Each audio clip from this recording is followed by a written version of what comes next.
రాష్ట్ర సచివాలయంలో ఐటీ శాఖ మంత్రి దుద్దిల శ్రీధర్ బాబుకి రెండో విడత గొర్రెల సమస్యలపై వినతి పత్రం అందించిన తెలంగాణ రాష్ట్ర గొర్రెల మేకల పెంపకం వృత్తిదారుల సంఘం అధ్యక్షుడు డాక్టర్ కొమ్ము అశోక్ కుమార్ యాదవ్, సంఘం గౌరవ సలహాదారు బేరి రామచంద్ర యాదవ్.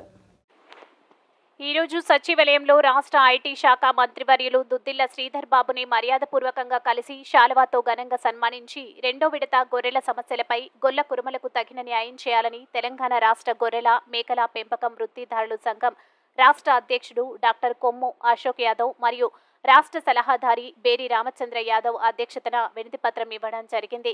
ఈ సందర్భంగా బేరి రామచంద్ర యాదవ్ మాట్లాడుతూ తెలంగాణ రాష్ట్ర ప్రభుత్వం గతంలో రెండో విడత గొర్రెల పంపిణీలు డీడీలు కట్టించుకొని 2 సంవత్సరాలు పబ్బం గడిపారు. ఇప్పటి వరకు గొల్ల కురుమలు వడ్డీలకు అప్పులు తెచ్చుకొని డీడీలు కట్టి చాలా తీసుకున్న అప్పులకు వడ్డీలు చెల్లించలేక చాలా ఇబ్బందులు పడుతున్నారు. రాష్ట్ర వ్యాప్తంగా సుమారు 74,500 యూనిట్ల పెండింగ్లో ఉన్నాయి. కావున గొల్ల కురుమల పక్షాన నూతనంగా వచ్చిన కాంగ్రెస్ ప్రభుత్వం ద్వారా గొల్ల కురుమలకు తగిన న్యాయం చేయాలని కోరడం జరిగింది అని అన్నారు.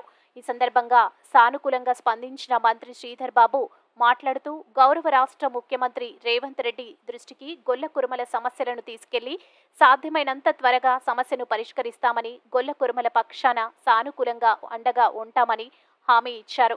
ఈ కార్యక్రమంలో వనపర్తి జిల్లా అధ్యక్షులు Madhu Yadav, social media incharge Kataveni Mahesh Yadav, Bhupalpally జిల్లా అధ్యక్షులు గజ్జి రమేష్ యాదవ్, బీసీ సంక్షేమ సంఘం యూత్ ప్రెసిడెంట్ కుమార్ యాదవ్, వెంకన్న, శేఖర్, మహేష్ యాదవ్ మరియు నాయకులు తదితరులు పాల్గొన్నారు.